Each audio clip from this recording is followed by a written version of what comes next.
Yeah, I am. Okay. Very good, Susan. Okay. Well, welcome, everybody. This is our first hybrid gathering, so it seems to be working fairly well. Do we want to just do quick introductions, and maybe people could say if they were able to attend the Peace Conference on Saturday? We'd start around the table. Sure, Maxine Rosica and Brent Forks here, and yeah, I was at the Peace Conference. Linda Wilkinson, I was there. Lizanne Eastwood, I was present. Alice Todd, and no, I was not. Kristen Mary, yes, I was there too. John Grandy, I was there. And then I don't know if it goes up on the screen in order or how it's working. Can everybody see who's on the screen, Lizanne? But they might be different order. But they might be in a everybody's different screen. order. How about I'll jump in first? My name's Robert Mortimer, and I'm in Nanaimo. And whispers have reached us here in this faraway place from you about this wonderful event that you held. And I thought, if you didn't mind, I'm a Baha'i from Nanaimo, that I would join tonight and see if I might learn something or share some of the enthusiasm that I've heard about. And I congratulate you on what I've heard so far about your conference. And I see there's a couple of other people, Catherine, first of all, and Lewis also from Nanaimo. I'm Catherine Robbie, and I am a Kootenaite who's recently moved to Nanaimo. The Whisperer. Brant Sadak, I was there at the Peace Conference.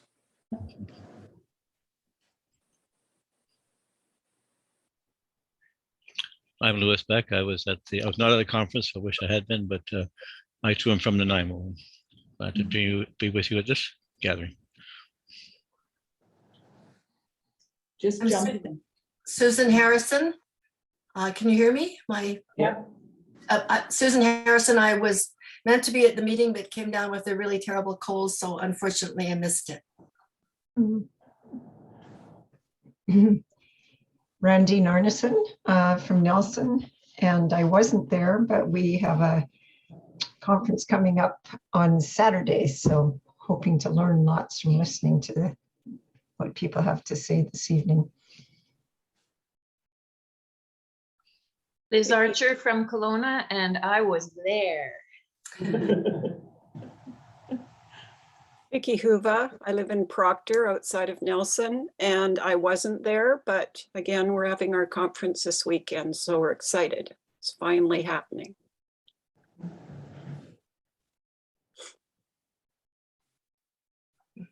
I'm Jean Zayak from Castlegar, and I unfortunately was far away and couldn't attend the one in Grand Forks, but yes, I'm one of the people that's here in Castlegar having one this on Saturday.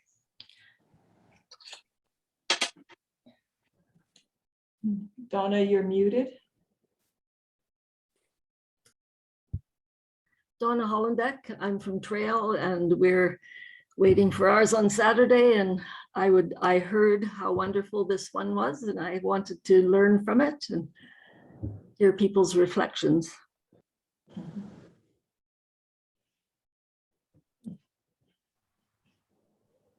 So who would like to start? Did Eva Stone? Oh, did we And miss Aaron? Eva? Oh. And we missed Aaron too. And Lori. Okay, that's the bottom. Okay, go ahead. Everybody's muted. Everybody's muted, yeah. I'm Lori. I was happy to travel with Liz, who was very excited, the excited one that said she was there. I was equally as excited and had a wonderful tour of Grand Forks prior by John, so it was a wonderful experience all around.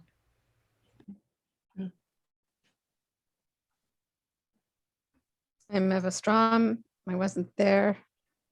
We've had our conference, just here to hang out with you guys for half an hour till I have a meeting.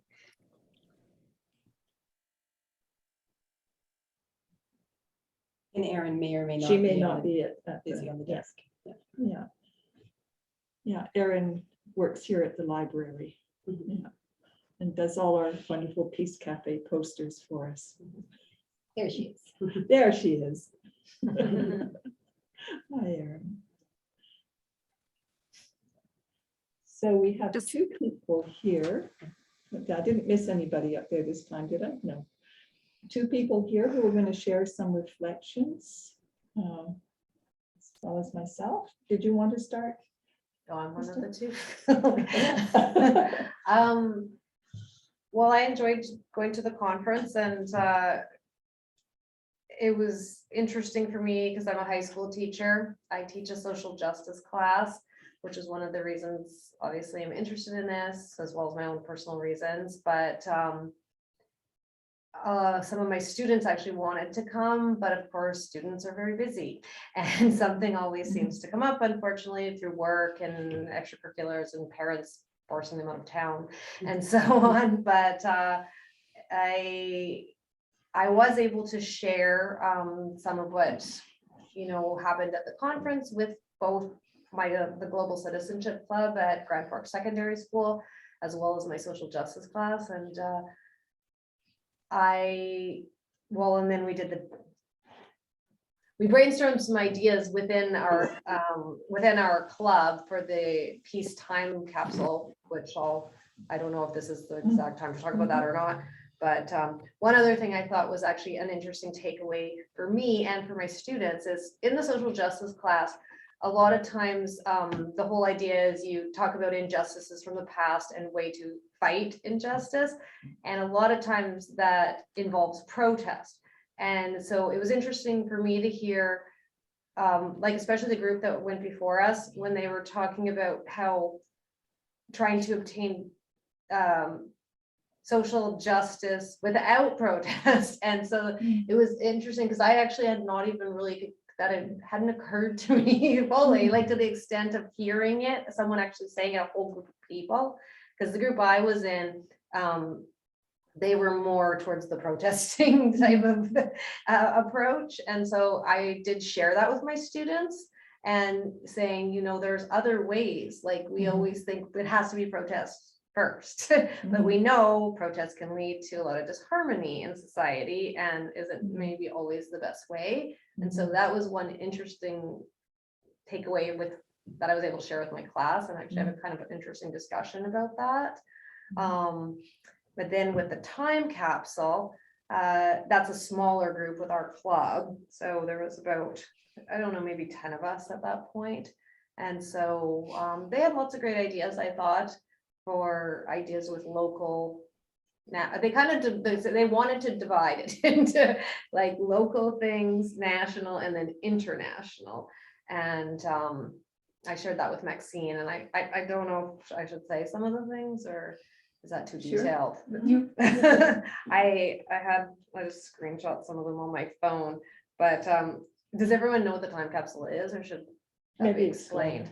So I guess one of the things that came out of the conference is that the Rotary with the city or just With Rotary? Grand Forks Rotary. Yeah, the Grand Forks Rotary wants to have a peace time capsule that's buried 25 years. Yeah, we're gonna do 20. And the theme being peace, right? And so my students, they brainstormed some things, and some of the things that they came up with, it's kind of hard to, because they weren't exactly sure what the parameters of this were. So they were just kind of throwing some things out.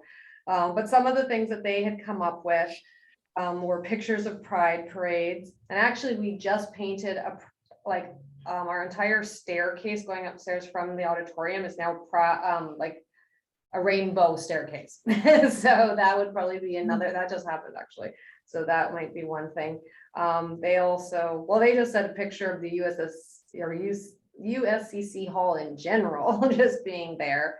The fact that something to do with, as of next year, the ministry, as of this year, I guess, the ministry has announced that there's going to be a mandatory BC Indigenous course that's required in order to graduate. It's part of Truth and Reconciliation. It's one of actually within the 94 recommendations. And that is actually from now, anyone in grade 10 and below, that is a requirement. So whether or not it's a social studies Indigenous and like a language first people's language course or an English course with like Indigenous theme, that is now part of the curriculum. So they thought that was like kind of a big deal actually, when you know, because everyone will get that now. They also thought about putting in some kind of maybe photos or something showing in the last couple of years of the pandemic, people supporting healthcare workers, pots and pans maybe, or, you know, some kind of photos. They also talked about if anyone has any of those little rocks that they put around Grand Forks at the beginning of the pandemic that made us all kind of feel a little bit better. I don't know where those are, but they probably are still somewhere.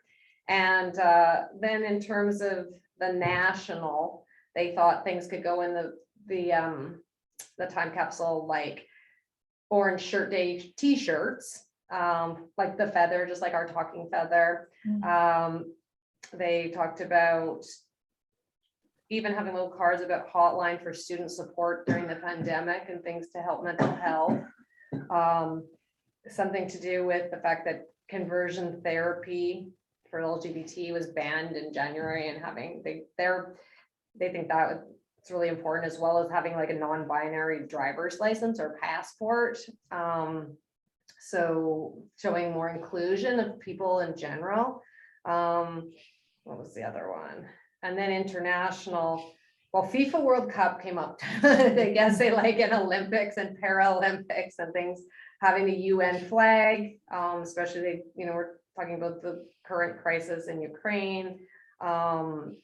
Also having Black Lives Matter flags or pride flags. And then they wanted to talk about, well, they got into kind of the idea internationally of alliances and stuff to do with EU, and they didn't put NATO down just because it's part of a military alliance, but they did want the idea of everyone helping and supporting. So they were kind of wary to write NATO down, but they just like the idea of the countries banding together to help. And they maybe something too about helping refugees in Canada, Ukrainian refugees. That was kind of something, I don't know if I had that written down, but that was one thing they did talk a lot about. So yeah, this is in the span of like a half an hour lunch hour. So I thought they came up with some good stuff. Yeah. And maybe, I don't know if they can help any more to what extent with this. Yeah. Yeah, they mentioned they have a bulletin board too, that they would like a picture of that. Maybe your club being in front of it. Actually, we have a very nice Ukraine bulletin board right now, as well as we have one from today. I don't know if everyone knows, it's Moose Hide Campaign Day. It's a day that does anyone know about this? Yeah, it was started by a man and his teenage daughter for men and boys, basically directed kind of at men and boys, supporting the whole fight against violence against women. And so we have a big board for that. We have one for Red Dress Day. So we have this would be a good time to take a picture. Especially the Ukraine one though, because there's like peace on it. Yeah, like I think that like one of my students actually made a really cool collage. It's a dove with like Ukraine stuff in it. So it's like the idea of peace. So that would be good. Yeah.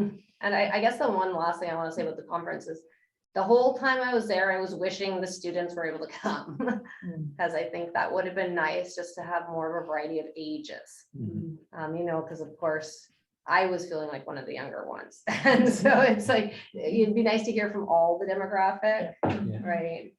But it's just not always that easy with high school kids. We've tried. So Kristen, I just have a quick question before you move around, if that's okay. So what if there was like a mini conference with youth? Yeah, that kind of, just even going over the same questions and having them grapple with what is in the culture. Hang on to that idea, because at the end, when we talk about next steps, I think that's a really, really cool idea. Yeah, that would be actually.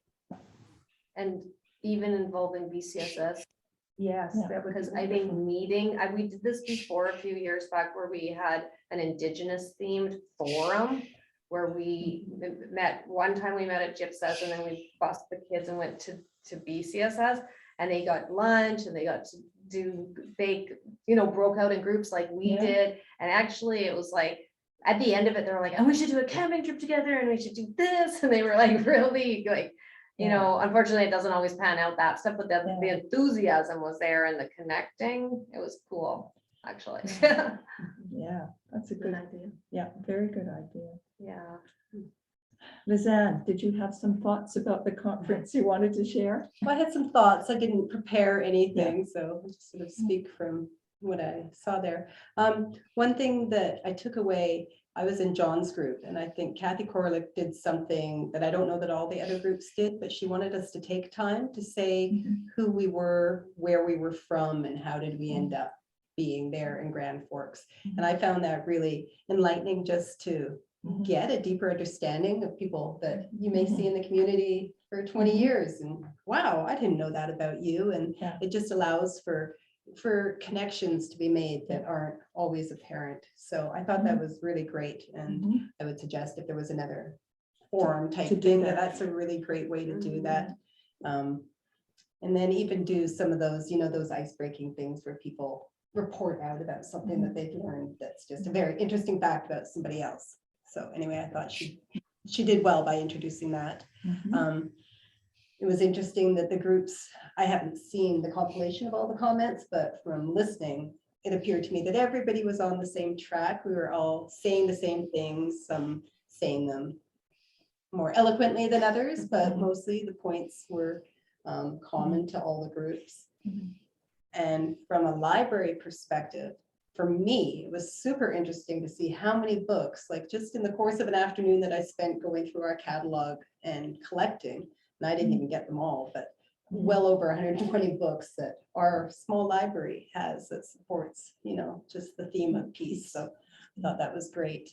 And echoing Kirsten and saying that it would have been great to have other age groups there.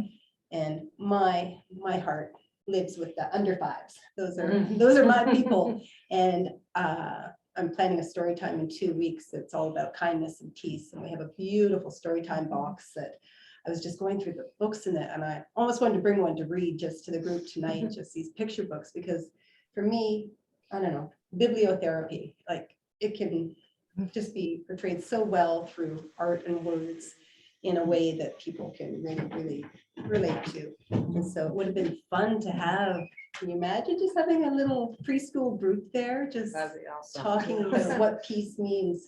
And I don't know, just something that if they're connecting to that idea at such a young age, the follow through would be.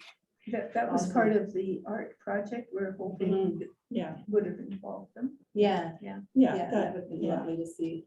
And that collective art project with the kids and the involving younger ones will happen in early June. Kids that young too? Yeah, Oh, because nice. we had to postpone it because of the illness of the lead artist. So that will happen and will be advertised. Yeah. And it'll be in the park on the day we get farmers market. Oh, that'll be great. So- And it'd be really nice if you had somebody that specifically was doing a pictorial essay about that, just watching the progression of the few hours that they're with the kids or whatever. That would be a fun way to report out on it. Perfect. Yeah. And we've got the books all displayed here, and I've noticed people stopping and looking, and they're not flying off the shelf, but I feel like people are engaged in just that idea of peace in your community is almost easier to think about than peace on the global scale that's just frightening right now. And for my own personal thing, not even as a library person, but one of the things I said I wanted to do was to connect more with the street people, for lack of a better word, but here at the library, and just bringing that back into the library the very next day, because sometimes I'm feeling anxious or distressed. But instead of that, I just approached people who, sometimes I'd be thinking, okay, come on, it's time to stop that behavior. But instead it was like, hi, I'm Lizanne, and what's happening today? And oh my gosh, it was such a revelation, just the response and the behavior change. So that's neat. Yeah. That's cool. So that was an immediate outcome. Immediate, Yeah. yeah. Yeah, that's great. And so I've been trying to carry it through. And yeah, baby steps, but I could see it right away.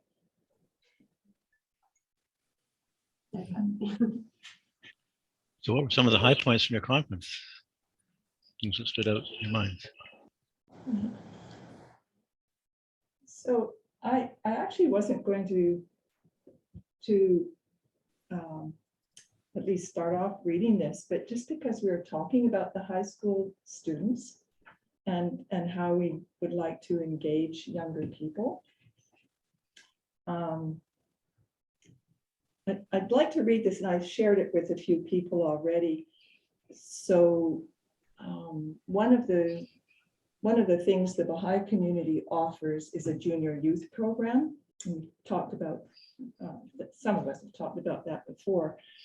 And my son in Vancouver mentors two of them, and is in the Commercial Drive area, which has got quite a large immigrant and Indigenous population. And one of the groups is made up of a lot of Indigenous kids. And with the war going on in Ukraine, they decided they wanted to write a declaration. And so they did. This junior youth group wrote this declaration. And it's short, but I'd like to read what they wrote. And this is coming from 14 and 15-year-olds. This is a declaration of war. We are Niska, Gitsan, Tsimshian, Cowichan, Haida, Blackfoot, and Lilwat. We are not children, we are youth. We are considering our future. Life is a field filled with suffering, poverty, prejudice, too many not willing to change, and youth aren't listened to. This is a declaration of war against these things. We want a world where all ideas are listened to, a world with more joy and happiness, where people live in harmony with nature. We want a world where we recognize each other's gifts, where we get rid of ridicule and mocking. We are launching a war against hate. To battle, we will use the weapons of love, the power of the word, and our actions. Actions speak louder than words. Our war first launches in our neighborhood. To build a new world, we start here. We need others to have access to the inspirational quotes we read. Our schools need to be beautified. We need less drugs and alcohol. Our buildings cannot be treated like public toilets. We're doing youth camps, children's classes, and junior youth groups, so we can purge negativity from our lives. This is our declaration. And that's what, why we really hope we can engage more youth, because they shouldn't be doing the battle on their own either. We should be joining them. Anyhow, I looked over all the comments from the different groups, and I couldn't obviously write down everything. There was a lot that came out of the conference. Some of the qualities that people spoke about when they were asked about what values exist in a culture of peace and how do we behave towards each other, a lot of those qualities were similar, like patience, love, empathy, kindness, cooperation, and so on. But some really, really struck me, and joy was one of them. Joy you find joy in a culture of peace. Hopefulness, creativity, self-reflection, curiosity, diversity, and spirituality. So those were kind of some of the comments that came out, besides, gentleness, honesty, compassion, and so on. And there was a few other things that struck me out of that, what values exist in a culture of peace. And these are just what struck me. Something else might have, it might have been different for other people. But I liked this. People who serve together create a culture.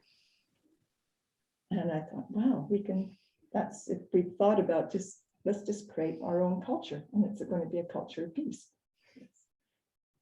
And it was noted that the current culture that we live in right now is really influenced a lot by media and entertainment. And that's not really our reality.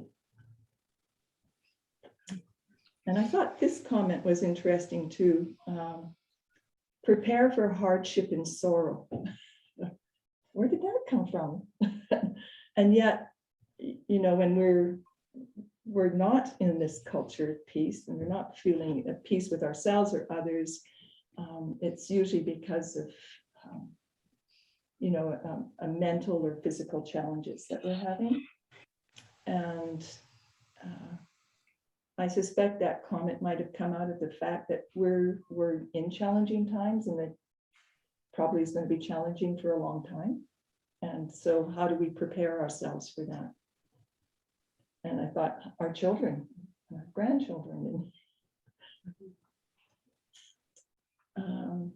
So another one of the questions was how do we need to behave as individuals, one to the other, and as communities towards our fellow citizens in order to create a culture of peace? And again, some of those qualities that I mentioned came up. But some of a couple of really salient points for me where somebody said, see the capacity in everyone.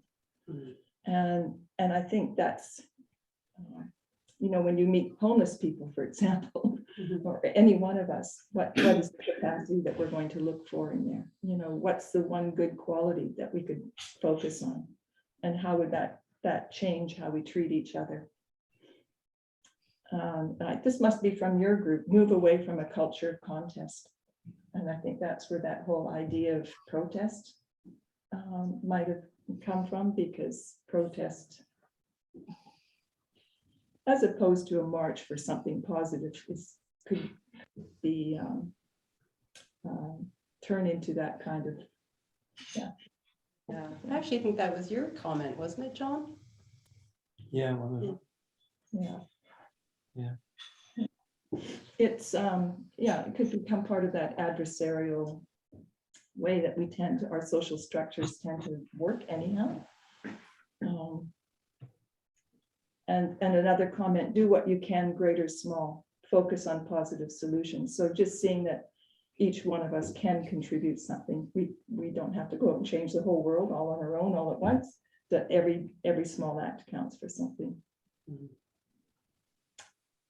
And then a few comments that again struck me from what are the attributes of social justice. I thought this was a really cool one, to focus on the greater good of the whole, where you kind of, yeah, you get outside of yourself and you think, what is the best for everybody?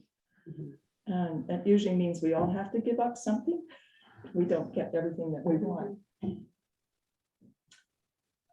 Self-reflection and self-monitoring, I thought was a good one. And somebody mentioned in that discussion that workshops like this, the one that at the conference, align our thoughts and build to a louder voice and action, so that there's more power generated behind groups of people working together.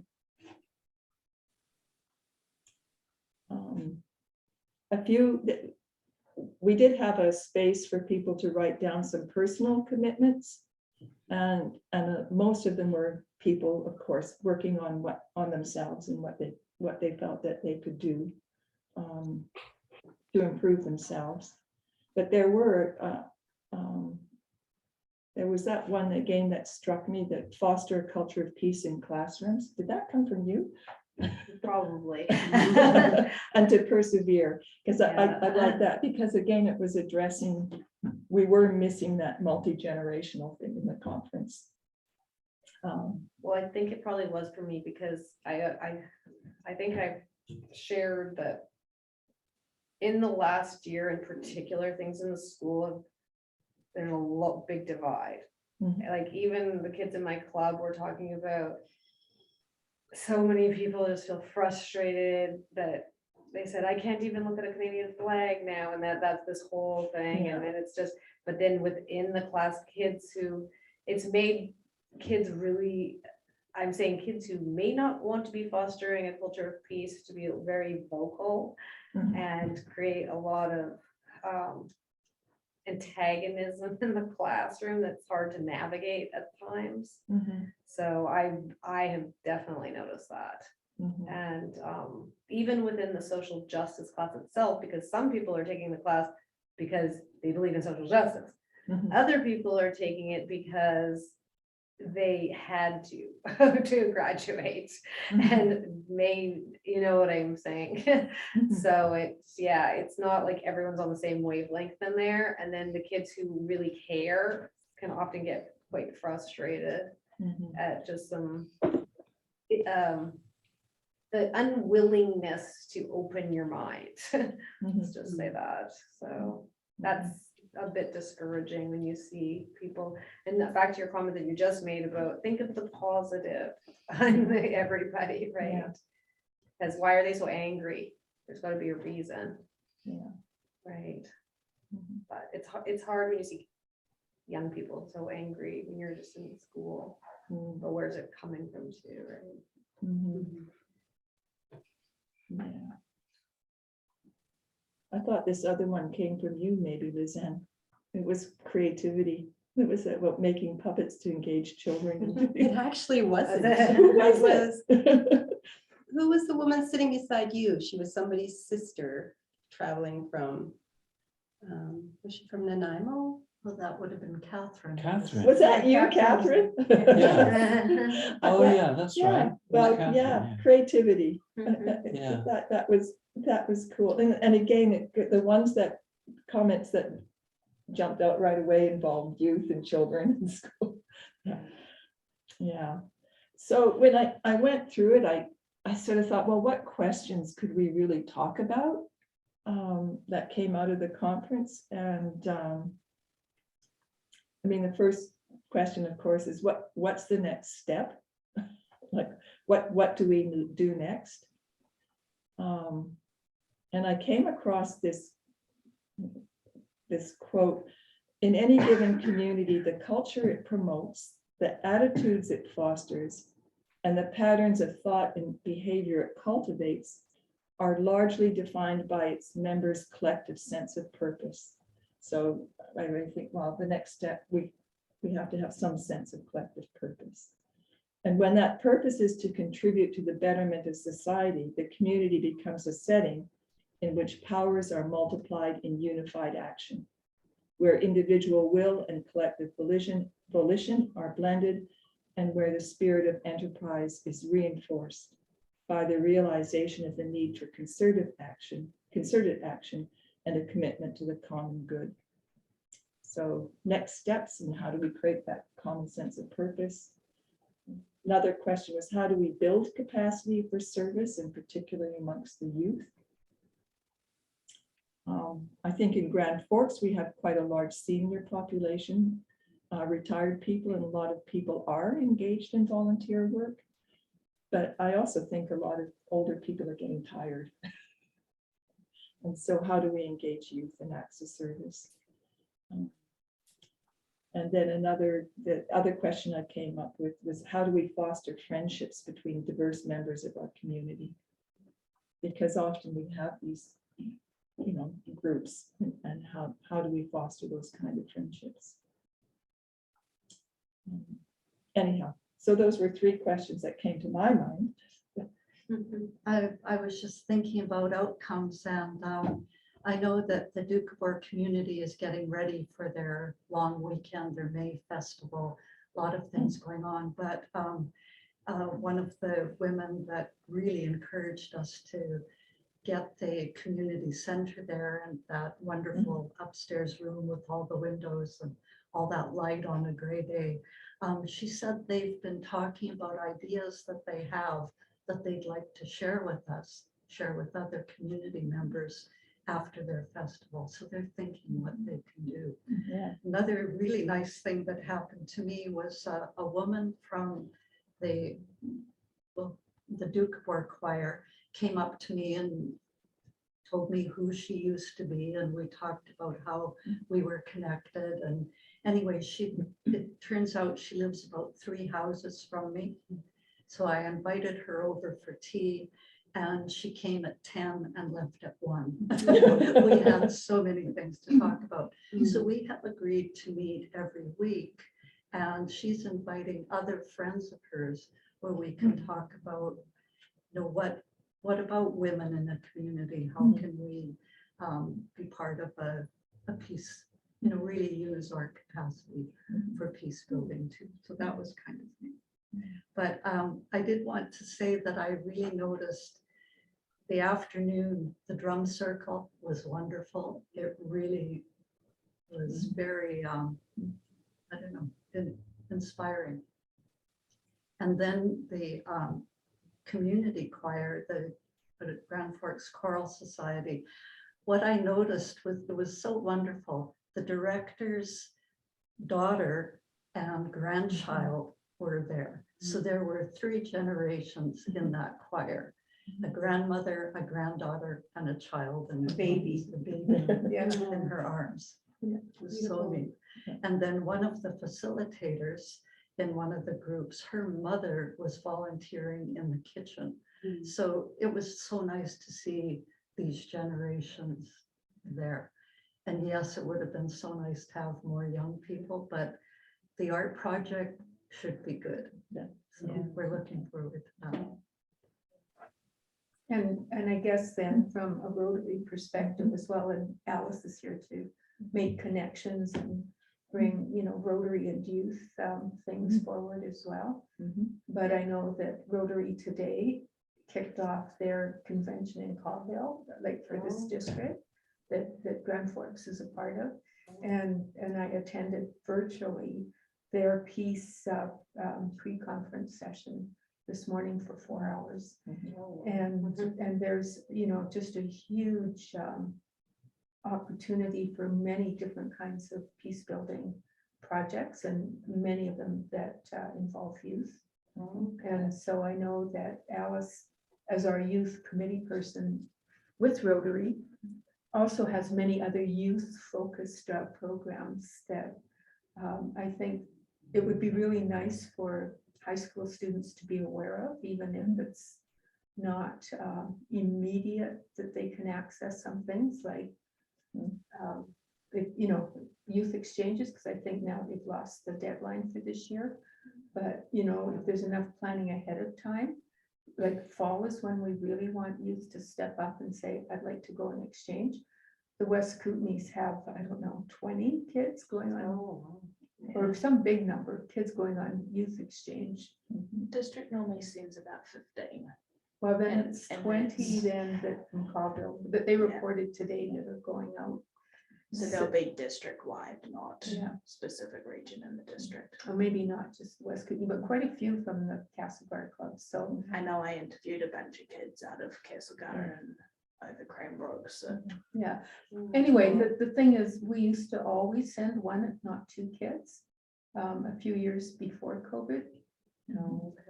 And it's probably time to really look at what other opportunities there are for youth to be involved in service, right? Which is number 1. And when you go as an ambassador for your own communities, wouldn't it be great if they had a great grounding in our peace initiatives and what a community with diverse peoples can do when they come together? Yeah, so we have three groups here actually already that we can start working with, and hopefully with the school too. Is there anybody who was at the conference that has some comments that they would like to make, who's on the Zoom link?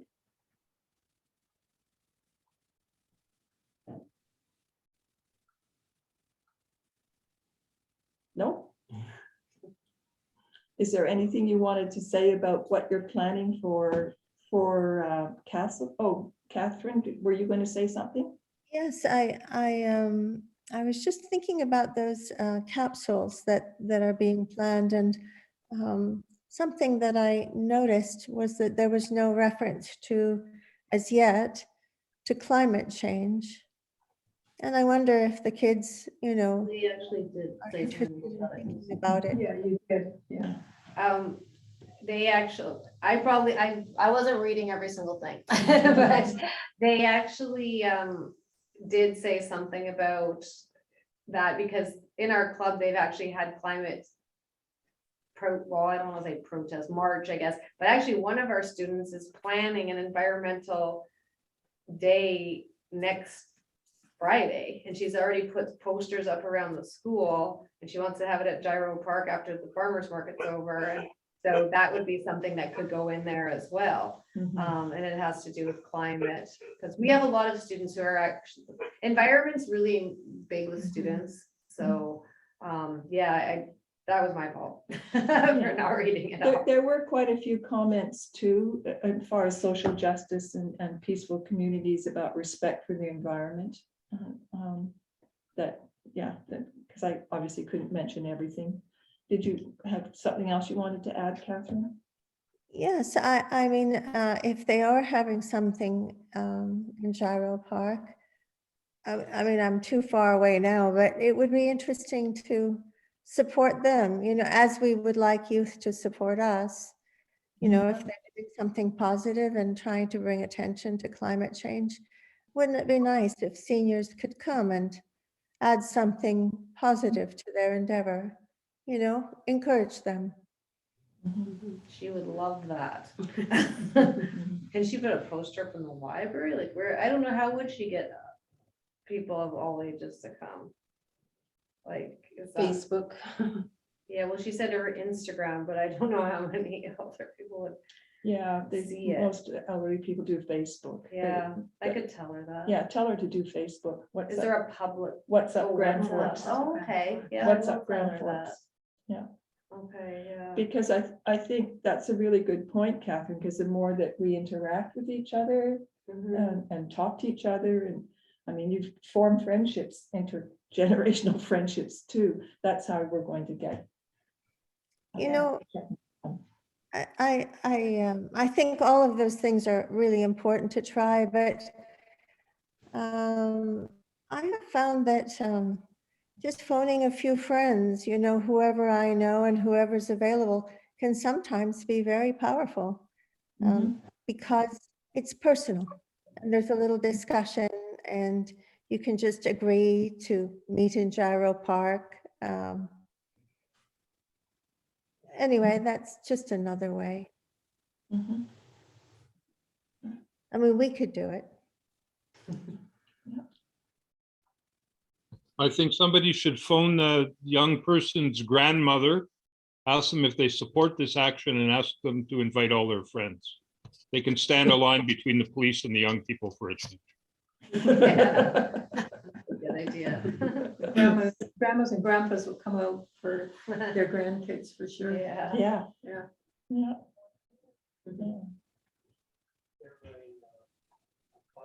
So I'd just like to say a word, if I could, about the conference. JJ? JJ's there.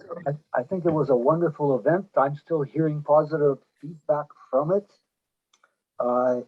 I was on my way to Castlegar today for our AGM, and I stopped at the library to extend date on my book, and I walked past to touch base with Lisanne to get that done, because I was hurrying to get back for this meeting also. And on my way out, as I was walking out, I had, I was just paused to take a look at a book on the way out, and she referred to this earlier when she was making comments. There's a whole mess of nice books out there as soon as you walk into the door of the library on the right-hand side, all related to peace and aspects of peacemaking, peace building, for kids to elders. So thanks for that, Lisa. I was surprised to see that, and it was a pleasant surprise. Lately, I've been getting unpleasant surprises more frequently. There's a lot of things that are happening. I'm not sure if they've been announced. So like, yes, on the 7th and the 8th, they had a fundraiser refugee run in Castlegar where they raise money for refugees. And I'm just making this point because of the comment made about it's talking about Ukraine. And again, we have to talk about Ukraine. That's imperative and to be helpful. But somewhere in that discussion, it should be shared that there's a lot more conflicts happening in the world. Whether we're talking about conflicts, whether we're talking about refugees, I mean, but just because these folks look like us, we're concerned about them. Come on. So somehow we have to express that to these people. And again, I think that you know, we in our day-to-day lives, not from our spiritual assemblies or when we meet with our friends or go camping, we're bombarded by cultures of anti-peace, anti-kindness, TV show, everything, social media. I mean, it's just bizarre. And so the opportunity for people to come to a conference that you good folks organized on that Saturday, it was I know some of you have been in teaching, and there was the 3 R's: writing, reading, and arithmetic. Again, why they don't teach conflict resolution as part of that? I guess it doesn't rhyme with the 3 R's, but it doesn't matter. That's not Ukraine or Yemen or any kind of, that's between people, between spouses, between kids. You need to know those skills. And so I don't know how we could get through, because unless we start doing that, it's going to be very difficult to break out of this, to build into a culture of peace. Because sessions like we had there that are actually directed towards building a culture of peace, planting those seeds, where else are those people going to get it? I'm asking you all. Where have you gotten any of it over these last, I don't want to stick to that 2-year COVID situation, even pre-COVID, but this COVID thing has jangled people up, and it's just another, what is it, a vice that brings things together really tough. Well, what we've been going through is something that's pulling us apart just as tougher, or just as toughly. Sorry, English is my second language, folks. So anyways, that's why it's so important just to create those kinds of environments that you did to allow people that atmosphere, that environment, so they could hear other people speak what constitutes a culture of peace. So it reinforces their efforts as well. Yeah, it's too bad that we can't have some kind of thing like that, like once a day or once a week, because just look at that world out there. What is it? What do you see that is put together by any kind of organized agency? I'm not talking about ordinary people acting on their own initiative, by any kind of funded agency that is promoting anything related to a culture of peace out there, folks. So, JJ, we were kind of looking at what the next steps might be after this conference. I don't know if you've got anything specific you'd like to offer, or if anybody else does. Well, just from my end, I know that Laura Savinkov has been working with, I know she was working with young people. This was pre-COVID. I don't know of anything specific to young people. I do know that there are things happening. So, for example, we in the Near Center are putting together a fundraiser on June 4th for unarmed civilian peacekeepers that are going to be delivering what we are able to collect for humanitarian aid to Ukraine. So there are things happening in our communities. We've got that festival, I think maybe it was Catherine that referred to, or somebody, the 75th Youth Festival. Again, there is nothing there specific to building cultures of peace. But that's not to say that something may not develop. The next thing that we have coming up is so June 6th is World Environment Day, I believe. And then the next thing after that is Hiroshima and Nagasaki, August 6th and 9th. And then September 21st, International Day of Peace, where we always gather. And now we are able to, I guess, we're allowed to gather in numbers publicly. And so we hope to resume our community gatherings on those days. I should say I was actually pleasantly surprised by we've been having a Mother's Day Walk for Peace for like almost, I don't know, 35 years plus. And so we did it virtually for the last couple of years, although some of us went out in person just to keep the tradition going. So anyways, we went out there again, and I'm not sure if you folks know the border area in Osoyoos. There's a green patch of land where we met American walkers. And we were told when we were advising them they were coming, we never asked for permission, just advised them that we're coming. And we were told that the green patch was all Canada. And so, yeah, that made us scramble because we had to get the sound system, the tarp for the center rain. And we come up there, and I was thinking maybe we were going to be lucky if we get maybe 5-6 cars of people. There was like over 50 people walking from Haynes Point up to the Canada-US border. There was maybe about 15 Americans. And yeah, we went and we met at exactly the same place. That was a nice surprise.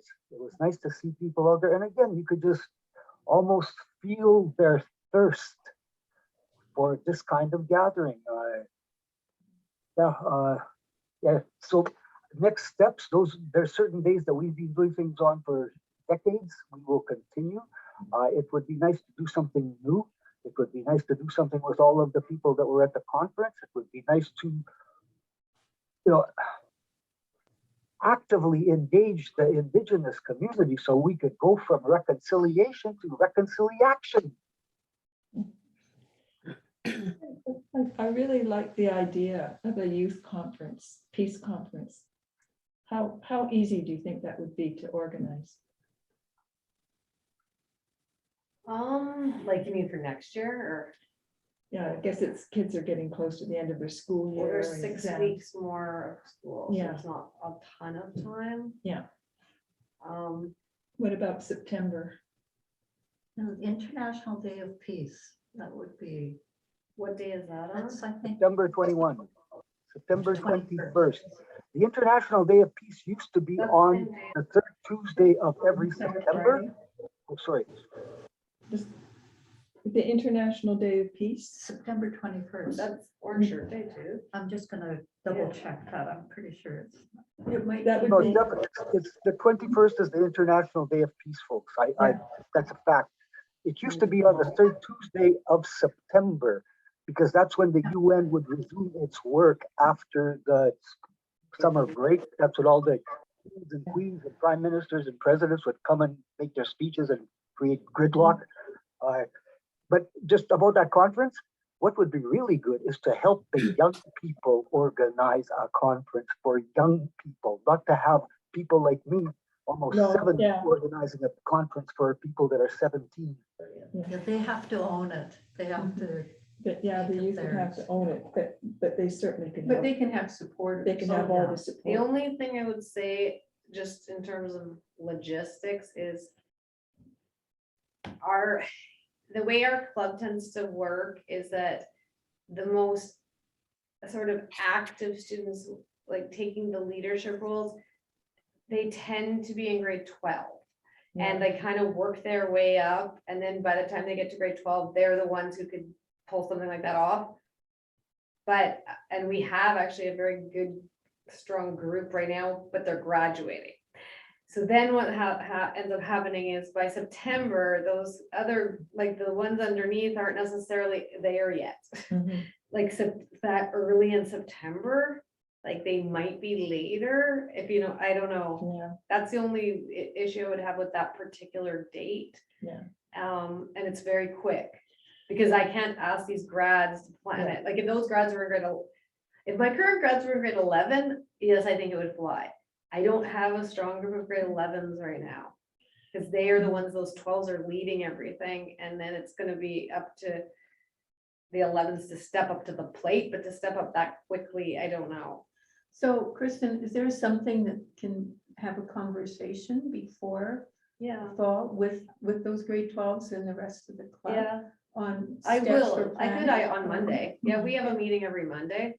Mhm. I could propose it and see what they think. What appetite they have Yeah. at this point for that. The other thing we might be able to do, if it's International Day of Peace, if we planned like a follow-up to the conference that we just had on September 21st. Yeah, And try to engage Yeah, I more think youth in it. engaging them rather than And getting them then- to plan it would be more And realistic. then that would be a step for them planning their They own. could Yeah. be contributors. to Yeah. Yeah, I think the first one, it would be better to be contributors just Yeah. because of Okay. just what I know about the realities of like, you know, the way kids are in terms of like taking leadership roles. Okay. Yeah. Or maybe one or two would be happy to work with the planning committee. Yeah, Mhm. actually, I can think of a couple that actually now, yeah, I can think of a couple that would probably. If I had enough notice to talk to them about it. Like, is this a for sure thing that's happening? No, There's a but couple of other dates you might want to consider, folks. There's a couple of other dates that might work better from my hearing what's being said. October 24th is UN Day, and October 24th to the 31st is Disarmament Week. These are UN dates. December 10th is World Human Rights Day. And I mentioned earlier, June, well, that's in the summer. And the other thing, just to say, when we're talking conferences, we used to send the high school students from Grand Forks and Castlegar to Vancouver for model UN debates. That would be And cool. you could have these young people, adopt certain countries and discuss how to create a more peaceful international environment or how to stop war or whatever. So, I mean, that's another that aspect in terms of how to happened structure the before? farm. Is that something that's happened before, JJ, or are you just suggesting that? No, that's happened before lots of times all over the place, whether it's been at grade school level, at the university level. They do that right now. We used to do that. We used to send people on busloads of people to Vancouver for stuff like this when the feds were giving out money in the 80s. The 80s, yeah. When the deficit was still a good thing, folks, until they switched the channels for it being a bad thing, and now they're going to switch it back to being a good thing.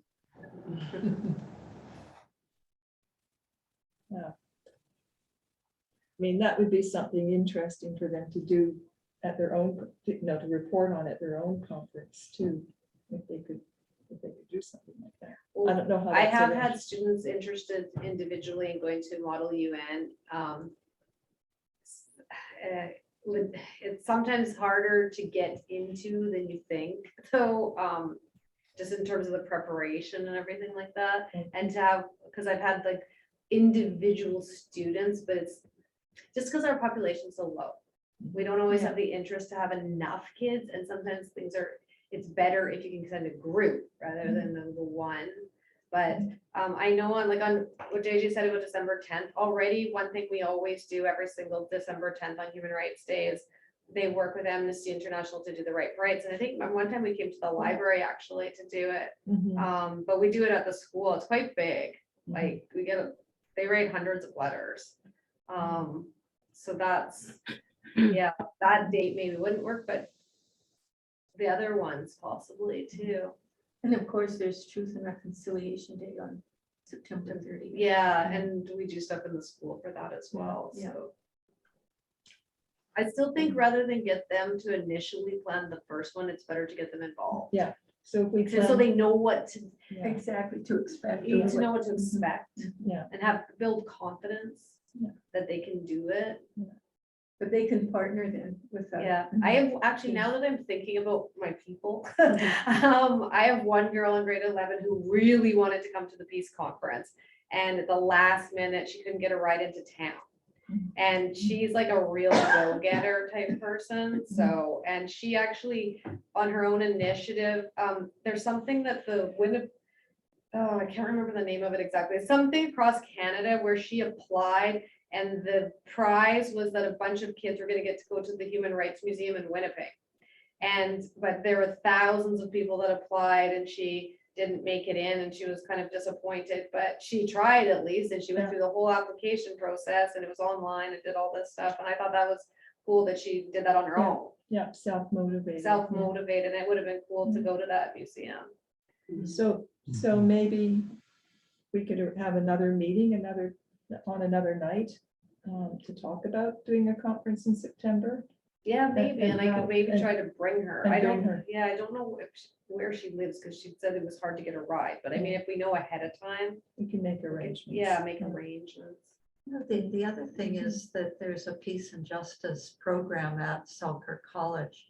And it would be a good idea to have someone from that program, one of the young people who has gone through it, talk Oh, to yeah, kids. that would be. I have a meeting on Monday at the college.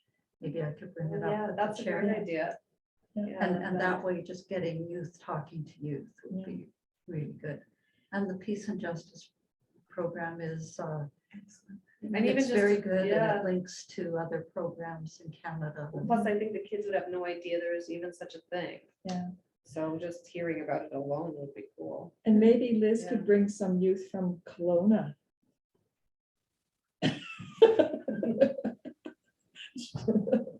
Shrug. Any excuse to get down there. So folks, if people have no problem sending volleyball teams, I know I played volleyball and soccer, and I remember when we hosted the provincial girls grass hockey tournament in high school one year. That was a lot of fun. How come we can't do this with peace and social justice and environmental issues? I mean, what's with the schools? They have money for sticks and balls. They don't have money for the future. I agree. I would just like to say something on behalf of the schools, or at least school teachers. I teach in Kelowna. I'm an elementary school teacher. And I'm getting so excited and my heart is being so filled up by all of this conversation, because when I have meaningful conversations with my peers, my colleagues, we are feeling increasingly like that village that once assisted in the education of children has pretty much abandoned teachers to themselves. There's very little connection or community as far as the education of children in the formal sense goes. And we feel that we're on the front line of our society. I mean, all of us go through schools. Very few of us go to private schools, so most of us go through public schools. And so this idea that a purpose could be focused around the education of our students, or keeping that idea of the village in mind, is just making me so excited. So anything I can do to be a part of what you're doing, I'm really trying to get down there myself and maybe join the education people there. But the overarching image that I'm having in my mind is all of us busily trying to create that community, create that village that once protected and nurtured and cared for our children together. I was fortunate to live some years in Africa when I was a child. And in the city where I lived, my brother and I would go out and play with the other children in the streets, and we'd all play together. And any adult passing by, any adult, simple, wealthy, cars on foot, whatever, if they saw something, some sort of conflict or disagreement between the children that we weren't sorting out in a proper way, they felt absolutely comfortable to intervene and correct us. And we were all respectful, and we took their direction. And about, I guess this was 20 years ago now, when I left with my family, even those community connections, that oversight of the adult community to all children was starting to disintegrate. So this is like a global issue where the village mentality is sort of fraying and coming apart. And I think that's the very best opportunity for us. As they were saying during COVID, build back better. Well, if that village has sort of disintegrated in our culture, then we at the grassroots can start to build it back. And Liz, I agree, and I think that's very exciting, because schools themselves are their own villages. And, nobody is stopping, that from growing and being its own real solid community. And, just even encouraging your staff members and your parent advisory committees to really support that kind of a direction, I think other schools would really jump on board to emulate Well, that. School is the ground zero, right? Because it has the children and it has the parents and it has the grandparents all connected to that one space. Anyway, I just wanted to mention one other thing to Kristen is with Rotary. Castlegar has 2 Rotary clubs and Nelson has one, and they have very strong high school programs. Oh, And really? those high school programs are involved with the Peace Builders in Action as you. What do they do? All kinds of stuff. I'll send you information. Oh, on okay. that. All kinds of things. Oh, that'll be interesting. Okay, yeah, do that. One other, oh, just before I forget, JJ, I was thinking, why can't we have a youth peace conference and soccer? And I mean, they've got to have, that's usually what the youth camps are, and the junior youth camps. They don't just sit there all day. They go out and play sports and do all kinds of social things together. So Are there already camps in place in BC? Like that people can go to or? Well, Like, there's youth different camp? kinds of programs that are Oh, there. okay. Yeah, But with a focus on peace or more just community. Well, I can tell you a little more about that later, but I wondered if, one other thing I was thinking of, and it sort of, I was thinking about this before when just trying to figure out some ideas about next steps, and Linda kind of touched on that too, with those, bringing women together. Like, why can't we think of different subjects where people might, and just have small group settings? You could have Mothers for Peace, that, where the mothers get together and talk. You could have a women's group to talk about social issues.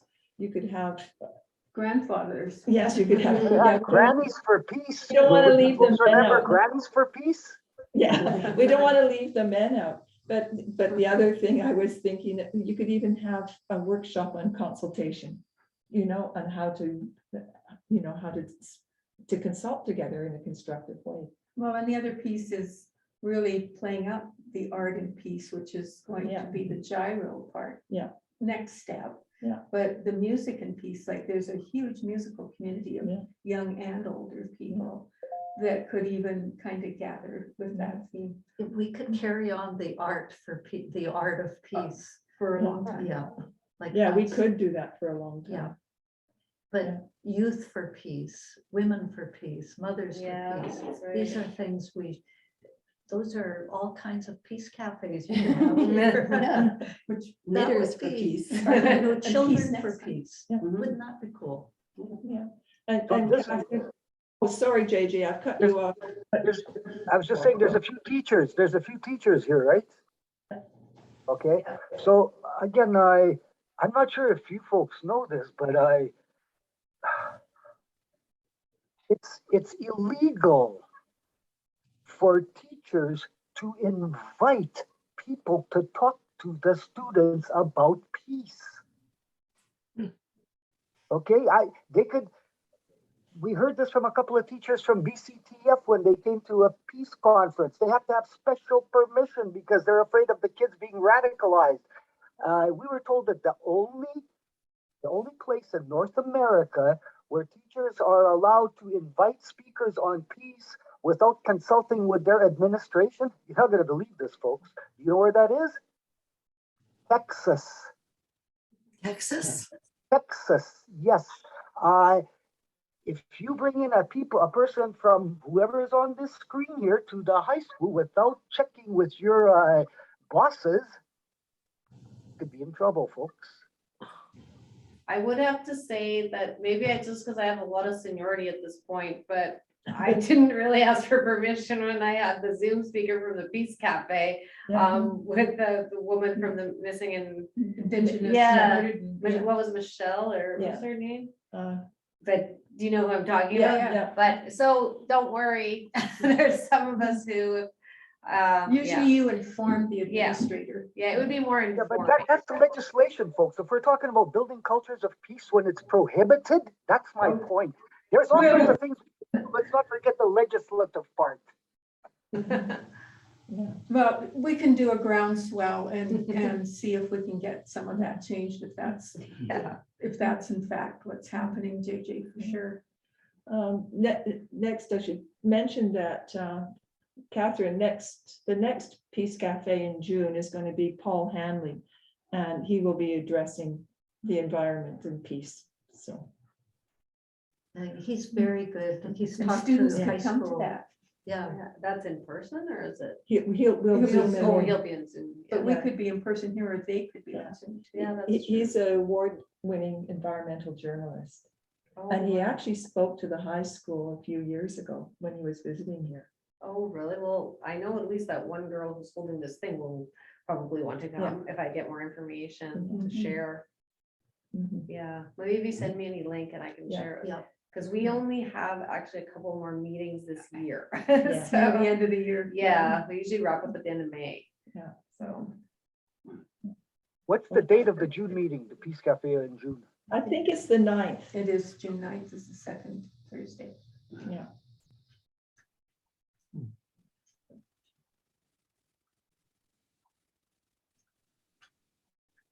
Let me check that out. I'm It is pretty sure. June 9th, It's but I June have 9th. to write. It's definitely Thursday, June 9th. Yeah. That will be the environment and peace with Paul Hanley. And he's very good. Is it always at 6:30? Is 6:30 Yeah. on a Thursday? Okay. Yeah, and that'll be the last one until September. Yeah. There's a book in the library that he wrote. It's called 11. Oh, okay, It's about the environment. okay. Mm-hmm. Maybe I'll look at that. What if I can make a comment or two for a minute? Yes. Sorry to interrupt. So I've just sort of reacting to a couple of things that I've heard in a very positive way. First of all, for steps forward, and particularly since JJ was pointing out that it's organizations that have funds that they can bring to bear on the programs, that I think you should find a way of bottling his energy and enthusiasm and selling it around the province, because you probably make $1 million, and it's really positive to hear that kind of thing. He says he's almost 70, so he and I must have been in the same class different times of our lives. And you were talking about earlier about the groups in Commercial Drive, the gauntlet being thrown down by what appeared to be a group of mostly Indigenous kids. Don't know if people know that maybe they've heard that Baha'is have got an interest in finding out who the other representatives or manifestations of God are in history. And there's one that comes from Canada who is called the Peacemaker. And he's from the late 1500s, a Huron person who brought together the tribes in, I guess, central and eastern Canada and the United States. So you might find that young people are interested in learning about the Peacemaker, and how obviously that relates to the subject of peace. And there was many comments made about the importance of reconciliation and in having the right attitudes and involvement with First Nation and Indigenous people. I think I heard somebody talking about the murdered and missing Indigenous women and girls, and that you'd had a speaker about that. I recommend that as a very good thing to do. And I think it's all the little steps that you've talked about one by one. You mentioned the Rotary Club, which I gather had a large part to play in your conference. And I was just refreshing my memory about the Rotary Club earlier today, knowing I was coming. And I see that their headquarters is in a place called Evanston, Illinois. And to my surprise, that's only about a 10-minute drive from the Wilmette Temple. I wonder if there's something more than just mere coincidence in this alliance being formed. The groups, service clubs like the Rotary, have often had Baha'is as members over the years. but there's usually just a few. So I wonder if it is something that Baha'i communities need to investigate a little bit. Are the aims of these organizations very much the same when it comes to peace, when it comes to things like reconciliation, comes to education of young people and the betterment of the younger generations? And I think probably they are. I think most of the positive features in our civilization come from the sort of outpouring of the revelation of God by the current manifestation. And all of the groups, whether they're the churches or the service groups, I think are motivated by that. And a lot of our energy comes from that. And of course, we can pray and wish for that support from, those that have gone before us, whether those are our elders and our grandfathers, grandmothers, who are supporting us from the next life, whether that's a group of angels or the concourse on high or whatever. And if we think about this as a spiritual battle and look to advance it in that way, I think we're bound to have success and find a lot of allies. And it sounds from your comments like you have been able to do that in this conference, and that your idea of bringing people together, whether it's for the 21st of September or another date, makes an awful lot of sense. And I'm glad to hear you talking in that way about it. Did you want to address the Rotary? On the 125th anniversary? or No, whichever? we did one Peace Cafe. We did have a right. recent one. We did have a presentation from somebody from the Rotary Club. And I think one of the things that was, really struck me that was common was that you achieve peace through service and service to others. And that's certainly, that focus on serving is it's common in the churches, it's common in Rotary, it's certainly common in the Baha'i faith, and it's certainly something that we want to encourage in youth. So. And I think youth are looking for it, because I know I took my class to the field, this is my class, but to the food bank, and I've done it the last 2 years, and always at the end, they text me privately and are like, do you think I could volunteer there? Do you think the problem is it's hard because that's one place they don't want people under 18 because of the privacy. But they want to do something, but they don't know what to do. And I know when they had the place by Tracy's dentist office, we had gone in there, and what was that called again? Whispers Was that of Hope? Whispers of, that was Yes, Whispers yeah. of Hope. Okay, but it was there, okay. And we went and they did a whole spring cleaning on there, and like they felt like they were doing something, and so I think they're looking for that, but they just we don't always know how to branch out and find things like that. Well, I was, oh, sorry, go ahead. I was with a youth group in Rossland a number of years ago, and they had a brilliant idea. These kids used to walk through the town to their high school, and what they noticed was there was a lot of garbage along the way. They Did the got the cleanup, project yeah. together, they cleaned it up. It was so, and they invited friends to join them. It was one of the best days that was organized, and they had the idea, they got the workforce there, and it was really Yeah, that's inspiring. good. But they came up with the idea, and Yeah, that was great. Yeah, and I think that's something with all the youth camps that I'm familiar with, the junior youth camps, is there's that component of studying and discussing together. And there's certainly that, like we did in the conference, but they always have an activity like sports, art, music, something and a service project. The service project is a major component of every gathering. And like, this is one of the most attractive things, just like you said, that they really want to do it. Well, and I don't know, well, I don't even know if Maxine, you know this, but 5 years ago, we took our club to Ecuador and we Yeah. went on a 10-day service Yeah, trip. I remember And that. yeah, it was awesome. It Yeah. was really good. But Mhm. because of the pandemic, obviously, all that stuff's been Hmm. pushed Oh. on hold. Yeah. I'm sure there's a lot of things that can be done locally too. Yeah. that- Oh, just- yeah, yeah. yeah, for sure. Yeah, because the kids would have to own it. They'd have to come up. We could say, Well- here's some components to address, but they'd have to Yes. come up with what they wanted to do. Yeah, and that's where just getting a venue to get them, everybody Yeah. together is a good idea, because when they have, when time is carved out, that's just like it was at the peace conference, that's when we all are like, okay, we're here, we're in it, we're Yeah. going to be here in the moment. Like I said, there's so many distractions, right? You Yeah. just have to carve out some It's time just- for these kids.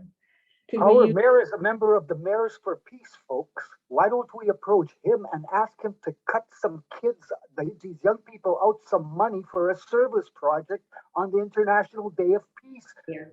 Oh, Ryan is the a mayor. member of the Mayors for Peace. why not? I'll do it before he's not there. I actually They think, were, yeah, Is like- I think, JJ, that the city has given a bit of a grant money that's going toward purchasing some of the materials for this collective art project, the peace murals that's going to be in June. Yeah, so we'll just see how deep his pockets are.